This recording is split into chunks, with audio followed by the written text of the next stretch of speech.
using jojoba oil, 100% organic cold pressed oil, sort of as a nourishment for the coat and conditioning the coat and preventing any breakage, and also for the boys to use it here on the pee areas and on a heavy matting areas that he gets back here and in the front. And what I've done is he had a bath last week, and then the next day after the bath I soaked him up in the oil. It actually absorbs really well into the coat and skin, so he's kind of got like a wet dog look, like a beach boy wet dog, but he doesn't feel greasy, and that's really good oil to use if you've got dogs laying on your couch or carpet, so they don't leave greasy patches all over your house. And that's why I like the oil. Then I reapplied it a few days later, three days later, on the areas that sort of needed the most, not all over. And then last night I reapplied the oil all over him, and it soaked up quite nicely into the hair and skin and everything. So today we're just going to bath him with the mildest possible shampoo I've got, just to see how easy it is to wash it out, because this is another problem with a lot of the oils. Although they might be very good and work really well to nourish and condition the skin and hair, they can be a real pain in the butt to wash out, like the castor oil. That's a super heavy oil, and you really need a super strong sulfate based shampoo to get rid of it and degrease it properly.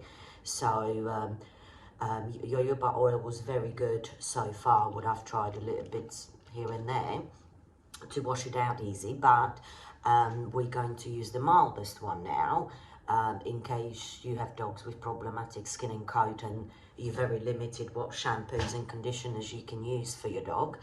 And also I'm not gonna put any conditioner in him to see how well the oil conditions. I've tried this before, and his coat came out really lovely, and static free, and it was easy to brush through even without any conditioner. So it kind of speeds up the maintenance bathing process if all he needs is a one wash quick bath, and then a little bit of air drying, and then just quick blast through, brush through, and that's him done, which I could do probably half-hour a maintenance bath like this if one wash is enough, if I don't need to condition, and if the drying job doesn't have to be perfect, like a show result bathing. So that's what we're going to do. And the shampoo I'm going to wash him with, since I haven't got the MD10 puppy shampoo, which would be the mildest. Usually puppy shampoos are quite mild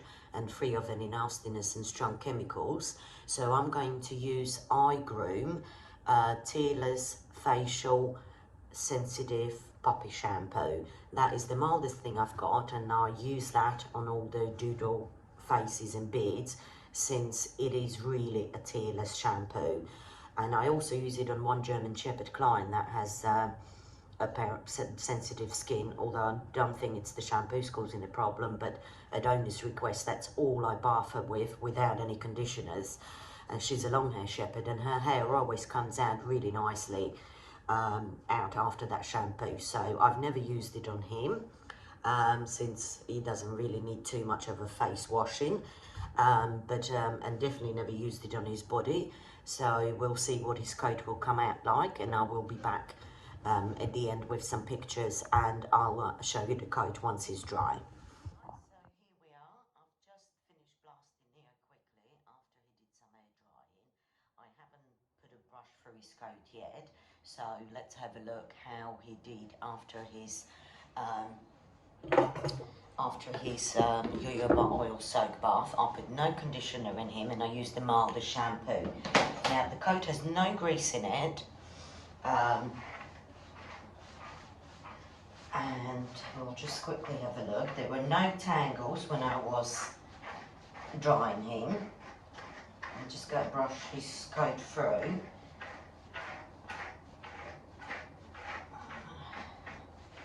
Just a quick He's very, very outgrown. He hasn't had a strip for 3 months and nothing done for the last month because we were entered in a grooming competition. That was just last weekend, but we ended up not going since I wasn't happy with the coat we had. I think he needs quite a few more months to grow out. In case you're wondering what brush I'm using, this is probably the best thing you can get for tangles, and even for the setter coat. I'll drive my poodle show coat with this as well. It's really, really soft. It's got wide, big pins, and this is Chris Christensen Big K medium size slicker brush. They cost about £60, but they are worth every penny. As you can see, there's odd little hair on there, which as a shedding breed will lose some, but it does not rip out any tangles. And I'm not being even super careful with this because I know he's not matted, but I've seen blasting him, and he went in, he didn't have no mats before the bath because I checked his coat last night. And he's very, very fluffy and fuzzy because he's not been stripped and he wasn't dried for the show result. But let's have a look now what we've got. I'll just quickly run a comb through him. So his coat came out very soft. It feels like it was conditioned. It's not staticky at all because he is quite notoriously bad for having a lot of static in his coat if I use certain shampoos and conditioners. So everything's gliding through really well. There's no tangles and he feels like he was conditioned. So I'll probably leave him like this till tomorrow, and then I will reapply the oil. And this is all that came on the brush. That was all that we removed. So this brush is really good for setters. Do invest in one.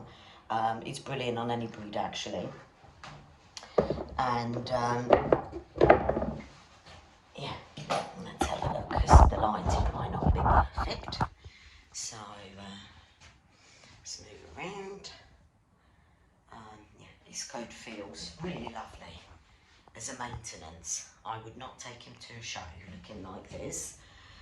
Hopefully he'll start growing some hair nicely, but on the change of food and everything is looking quite lovely. So yeah, I will reapply. Nia, sit down, come on, sit. So I will reapply the oil on here into his coat all over tomorrow, and then he's going to be like that. I'll check it every few days, and the hopefully the aim is to leave him a couple of weeks without the bath. He shouldn't get no mats, and hopefully his coat's going to be nice. And that was a really quick way to bath him with a mild shampoo, no conditioner needed. His hair's not matting. The only downside of oiling the coat is that all the dirt and dust sticks to it, so they end up being a lot dirtier than not having any oil in the coat. But it's not a greasy oil, and so far I'm really impressed with it. And you know that that's the only thing that's going into the coat if you are worried about putting chemicals to the skin and coat, or using harsh shampoos to wash out all sorts of things that's in the grooming cosmetics. That's a natural way of keeping the coat. I will keep you updated how his hair is growing. We've got loads to grow back where it's been removed. He's probably not going to have any major stripping done or none of this done in case we decide to go to a grooming competition in a few months' time. He loves his neck scratch. Look at him, he's on cloud 9. And you, my boy, you good boy. See? say goodbye. So do give it a go with the jojoba oil soaps. Even if you've got healthy coats, to stop the matting, maybe saves you loads of time and frequency on bathing. And if you do have damaged coats and skin, definitely give it a go. You've got nothing to lose. It's a natural organic oil, and the worst case scenario is that it won't do nothing, but it probably will. I have done oil soaks on a couple of clients' dogs as well, and it definitely got rid of flaky skin. He hasn't got a flaky skin, so that's not been an issue with him. But then he's been fed omega oils for the last 2 years, and I think that really helps keeping the jacket in a nice condition. His jacket is really healthy looking. It was mainly the feathers that we struggled to grow, but hopefully now he will grow some feathers as well. So thank you for watching, and we will do some other videos hopefully on some interesting topics. If you want to see something specific, just ask in the comments. Thank you. Bye bye.